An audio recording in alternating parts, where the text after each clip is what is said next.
आधी रात के लगभग 1 बजे का समय बसपा के वर्तमान जौनपुर सांसद श्याम सिंह यादव पर बसपा सुप्रीमो मायावती का टेलीफोन आता है। मायावती ने कहा कि श्याम, तुम तैयारी करना शुरू कर दो, अपने कागजात तैयार कर लो, कल तुमको जौनपुर लोकसभा से नामांकन करना है। दोस्तों नमस्कार, मेरा नाम अर्जुन है और आप जुड़े हैं अपने चहेते स्वराज समाचार के साथ। एक पत्रकार होने की हैसियत से अगर मैं आपसे यह सवाल करूं कि बहुजन समाज पार्टी ने श्रीकला धनंजय को टिकट किस आधार पर दिया, तो आप मुझे क्या कुछ जवाब देंगे। एक बार जब बहुजन समाज पार्टी ने श्रीकला धनंजय को टिकट दे दिया तो उनके टिकट को काटने की क्या जरूरत आनी पड़ी। अब इन सवालों के जवाब आपके मन में भी जरूर होंगे। आप मुझे कमेंट बॉक्स में इसका जवाब जरूर दीजिए, लेकिन इसके पीछे की कहानी बहुत दिलचस्प है।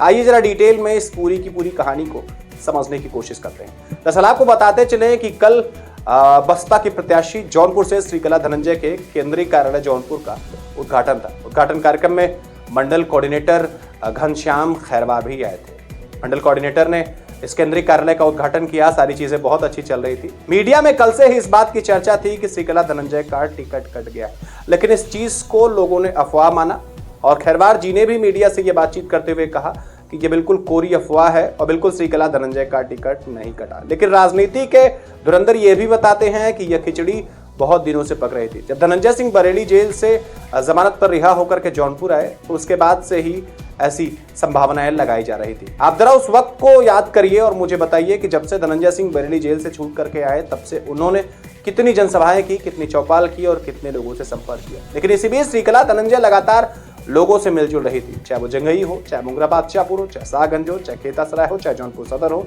हर एक विधानसभाओं में वो लोगों से मिलने जुलने का क्रम कर रही थी। लेकिन कल अचानक मायावती के एक फैसले ने जौनपुर की सियासत में भूचाल मचा दिया। अब आपके मन में यह सवाल होगा कि इस बार जौनपुर की राजनीति क्या कुछ कह रही है। दरअसल आपको बताते चले कि इस बार भारतीय जनता पार्टी ने कृपाशंकर सिंह को, तो गठबंधन ने इस बार बाबू सिंह कुशवाहा को मैदान में उतारा है। धनंजय सिंह जैसे ही बसपा श्रीकला धनंजय जैसे ही बसपा से टिकट लेकर के आती हैं तो जौनपुर की राजनीति में एक अलग, जौनपुर की आबोहवा में एक अलग प्रकार का वातावरण बन जाता है। वातावरण बन रहा था समाजवादी पार्टी और बसपा के बीच आमने सामने की लड़ाई को लेकर के। लेकिन अब बड़ा सवाल यह है कि आखिर किस वजह से श्रीकला धनंजय का टिकट काट दिया गया। एक पत्रकार होने की हैसियत से मेरे सामने 2-3 तर्क उभर करके सामने आते हैं। वो कुछ यूं है। सबसे पहला तो ये समझना बड़ा जरूरी है कि आखिर श्रीकला धनंजय का टिकट क्यों कटा। आप जरा 2022 के विधानसभा चुनावों को उठा करके देख लीजिए, 2019 के लोकसभा चुनावों को उठा करके देख लीजिए, तो मायावती के जो काम करने का तरीका है, मायावती की जो पॉलिटिकल स्ट्रेटजीज है,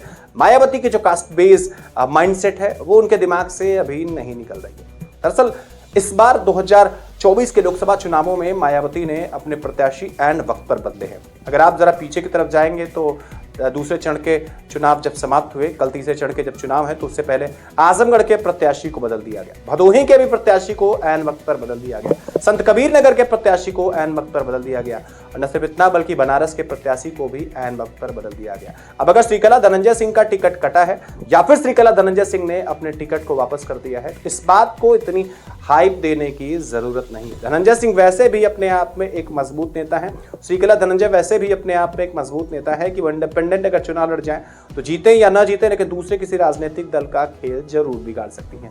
यानी इस फैसले को बहुत हाइप देने की जरूरत नहीं है। दूसरा, कथित तौर पर सूत्र ये भी हवाला दे रहे हैं कि कहीं ना कहीं भारतीय जनता पार्टी के दबाव में आकर के किसी बड़े नेता के टेलीफोन के बाद धनंजय सिंह ने यह फैसला किया कि श्रीकला इस बार आराम करेंगे, इस बार श्रीकला चुनाव नहीं लड़ेंगी और आगे किसी चुनाव में उनको अपॉर्चुनिटी प्रोवाइड की जाएगी। तरह तरह की चर्चा सोशल मीडिया पर है, तरह तरह की बातचीत अलग अलग स्थानों पर चल रही है। लेकिन निजी तौर पर आप क्या कुछ मानते हैं, किस वजह से श्रीकला धनंजय का टिकट कटा? क्या इससे भारतीय जनता पार्टी को फायदा होगा या फिर इससे बाबू सिंह कुशवाहा को फायदा होगा? आपकी अपनी बिजगणित क्या कहती है, आपकी अपनी अंकगणित क्या कहती है, मुझे आप कमेंट बॉक्स में जरूर बताइए। लेकिन ये चुनाव जितना दिलचस्प लग रहा था उतना ही ये चुनाव अब एक तरफा दिख रहा है। बाबू सिंह कुशवाहा जीतेंगे या फिर श्याम सिंह यादव, जिन्हें बसपा ने आज टिकट दे दिया। श्याम सिंह यादव ने आज नामांकन किया और मीडिया से बातचीत करते हुए उन्होंने कहा कि बहुजन समाज पार्टी की राष्ट्रीय अध्यक्ष मायावती जी ने, बहन जी ने अगर मुझ पर विश्वास जताया है तो इस बार फिर आम जनता जो जौनपुर की है, जो फिराज हिंद की है, वो मुझे सांसद बना करके जरूर भेजेगी। लेकिन श्याम सिंह यादव क्या कभी क्षेत्र में दिखे, ये आप मुझे